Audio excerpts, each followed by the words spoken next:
Good afternoon and welcome to this session on emerging trends in ICT. My name is Mark Lewis and I am the SUPC Category Manager for ICT. As we know, ICT has always had a high level of innovation. And in addition to that, there has always been a significant change in speed of the adoption of that new innovation. However, what we've seen since 2022 is that pandemic has been a significant driver of change within the market. And in fact, in a recent survey by McKinsey, organizations stated that ICT adoption within their organizations had accelerated by up to 4 years because of the pandemic. Other surveys themselves have suggested that actually this figure is far higher. So 2020, as we know, has been a key year. And one of the areas that have benefited from this has been cloud and cloud adoption. Organizations have stated that cloud has performed a significant role on facilitating home working. And the benefits they've cited are that it takes existing organizational processes and marries them into existing and into the emerging cloud technologies. Organizations have further cited that this allows them to be better able to compete and also even to grow within the new remote working environment. The importance of cloud has been reflected in its level of growth over the last 2 years. And in fact, what we're seeing is growth in excess of 18% year on year. And this is expected to continue growing over the next 3 to 4 years. However, note of caution. One of the key areas of growth that is going to be addressed over this year is cybersecurity. The rush to all things cloud has actually exposed organizations to cyber attack and data breaches. The World Economic Forum in 2019 identified cyber attacks as amongst the 10 largest threats facing the world. 3 years ago, it was estimated that globally the cost of cyber attacks was in the region of $600 billion a year. However, last year, this rocketed to an estimated $1 trillion. In real terms, that equates to 1% of the global GDPR. Some of the emerging technologies in cybersecurity involve AI. And one of the benefits that these AI tools actually allow organizations to do is to identify unusual activity in the cloud environment at an earlier time. And the benefits to this early intervention is that means that organizations are better placed to recover in a far faster manner.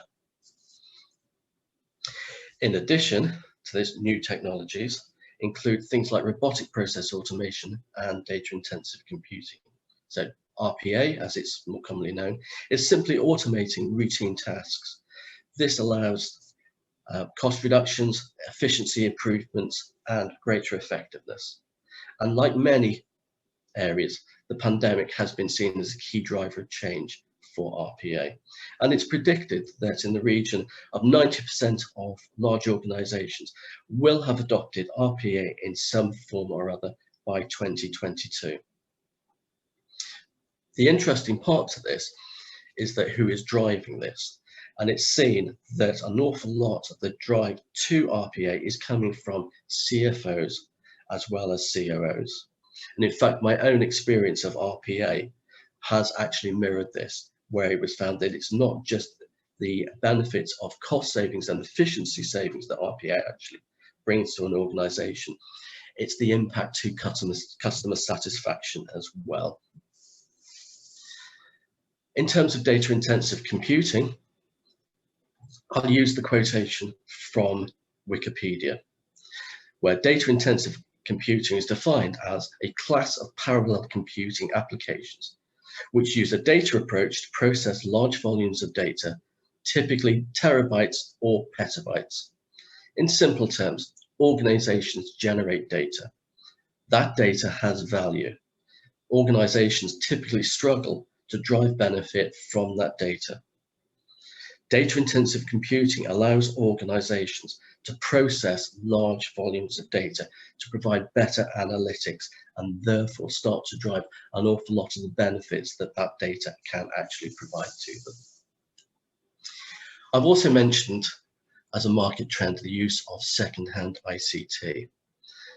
Whilst not particularly large, it has been growing over the last 12 months, where organizations, including universities, have been purchasing refurbished IT for typically non-critical uses, whether that's due to availability of new equipment, whether that's demand issues exceeding supply, whether that is in fact possibly down to sustainability. It's not clear at this moment. It's not particularly large, but we have seen it's growing as a steady rate. And I've mentioned the impact of Bitcoin. As we know, Elon Musk has recently said about the opportunity to purchase a new Tesla using Bitcoins. What we have seen, though, is that Bitcoin values have increased by 5-fold over the last 12 months. And this has led to it becoming more attractive for organizations and groups and individuals to start mining Bitcoins and other cryptocurrencies. The downside to this is they have large server farms and large compute farms which are required to actually mine the Bitcoins. And this has put an even further strain on an already burdened market because they require typically high-end components such as graphic cards. And whilst the value of Bitcoins and other cryptocurrencies remains high, we can see further impact on availability of these components. So in terms of cloud, what's going on there at this moment in time? So as we know, the 3 largest cloud-based organizations are Amazon for the web-based services, Microsoft Azure, and Google. However, what we seem to think at the moment is that the Alibaba cloud, which is the Chinese-based cloud service, may actually in the very, very near future replace Google in terms of the number 3 placement. Multi-cloud and joint cloud has also been seen within the market. As you may or may not know, Oracle and Microsoft announced a recent collaboration last year. So they are linking their clouds, whether it's Azure or Oracle.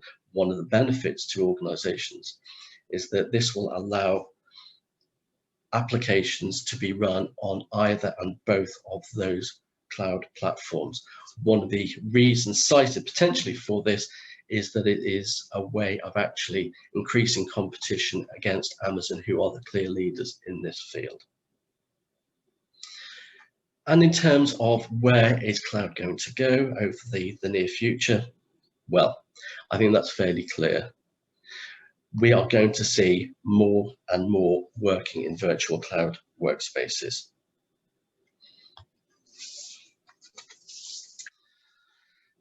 In terms of the hybrid approach and why is it becoming more and more relevant, it's clear, as many organizations have found out, that one size does not fit all.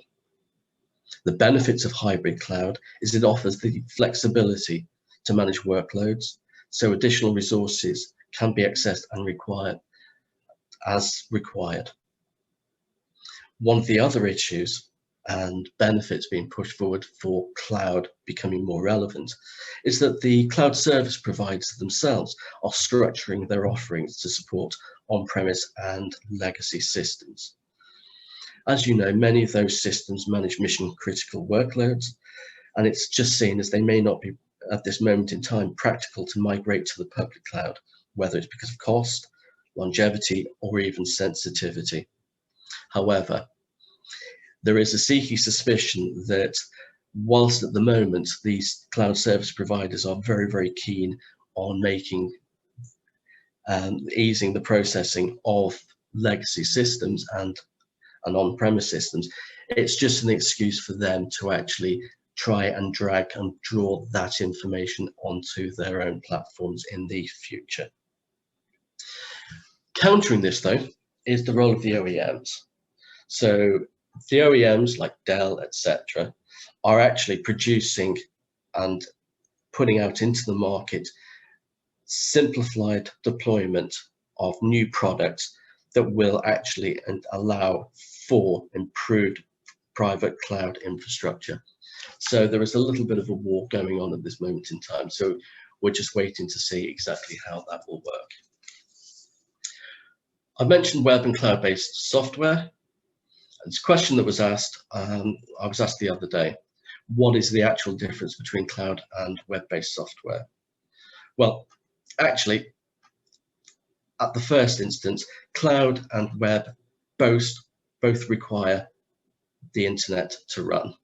Main difference, though, is that unlike web-based applications and software, the cloud-based can actually operate outside of having an internet connection, and this means that they are better able to take the benefit of increasingly extensive services offered through the cloud. Also, as well, it means that storage is available offline as well. Furthermore, you can also get better and more up-to-date access to the software through a cloud-based software system. I've mentioned the framework leakage.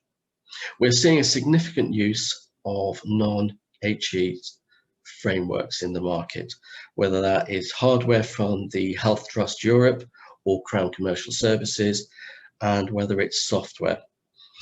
Just as a point of reference, there has been a recent press announcement by CCS where they've been advertising a 35% discount on Microsoft licenses.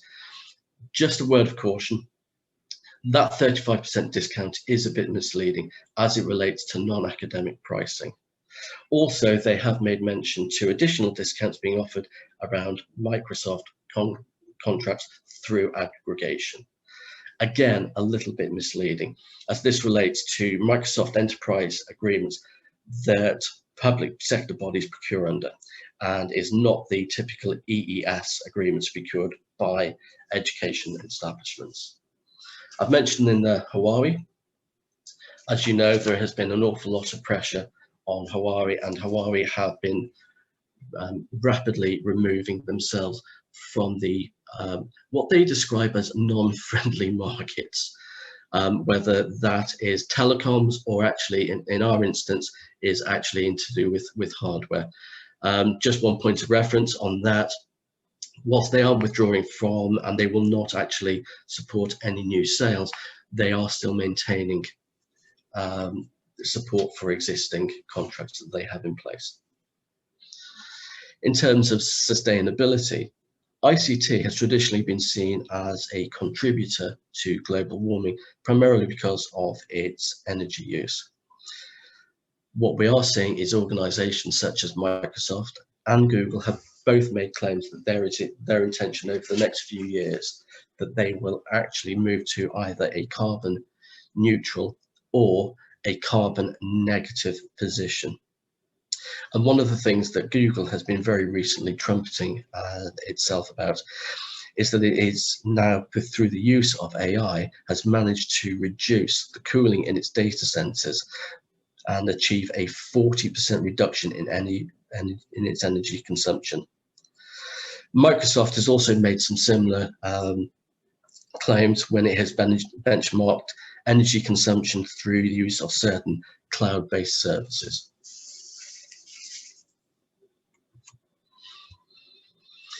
The impact of COVID-19.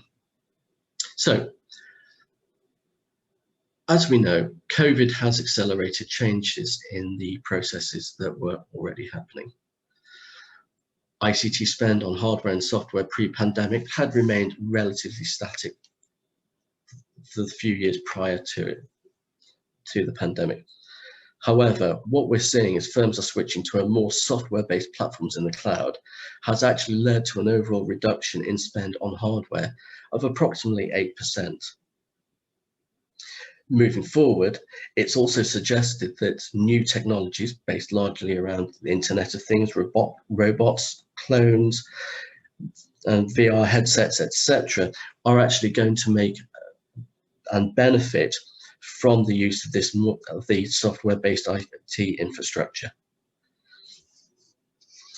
One of the reasons cited is that because they've already moved to the cloud, one of the benefits actually is that the adoption of these new technologies is a lot more simpler and a lot more straightforward, and is actually been cited as being a lot more cost effective. In terms of ICT businesses overall, most have remained relatively resilient, but unfortunately some of the more niche players and those who are more of the hardware focused value added resellers have unfortunately suffered under the pandemic. And what we are seeing as well is that organizations who have a wider portfolio and therefore able to better manage areas such as cloud, etc., have been able to come through the pandemic whilst scaled but relatively intact. So just a very quick point, because this actually doesn't appear to have happened in the UK for UK-based products.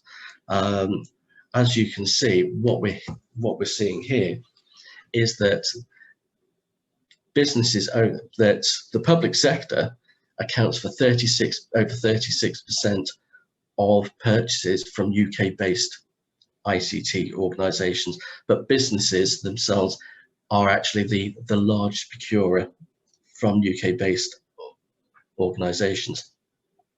And actually, since last year, IBIS World are actually have predicted that there will be a 40% increase in growth in the UK spend in UK-based firms. And as you can see, that there is a greater focus to buying British. So just a quick update on framework agreements within MySpace and some of the others that are ongoing as well. So in terms of the SLRA, we're in the process of agreeing with suppliers a revised call-off order form. Once we've got that agreed, we will then release it out to the institutions, and it will be available for use on HEC and Hunter. In terms of the call-off terms and conditions, these two are being updated. We have instructed Clyde & Co to provide us with a simplified version of these T's and C's, and I've also suggested it would be useful if they could be just on one single page. Once we have those come back from Clyde & Co, we'll release out to the suppliers, agree those terms and conditions, and then we'll again release those as soon as we possibly can. In terms of iTrap, that seems to have been working relatively well. We know there have been issues with components availability, but all the suppliers assure me that they are working to minimize any impact to the institutions on that. In terms of tenders in progress, you'll all be pleased to know that we are now working on the triple SNA. This was an expected go live date of February of next year. However, if anybody would like to be involved in the tender working party, please don't hesitate to get in touch. And if we could actually have anybody with technical expertise to provide support to the subgroup, that would be gratefully appreciated. Apple, good news again. That is expected to go live at the end of July 2021. And also the IT equipment disposal, that is expected to go live in the summer of this year as well. Thank you very much for watching. If you have any questions, please put these in the Q&A box on the right-hand side. I'll be available for the rest of the afternoon to answer any of your queries and questions. Thank you very much.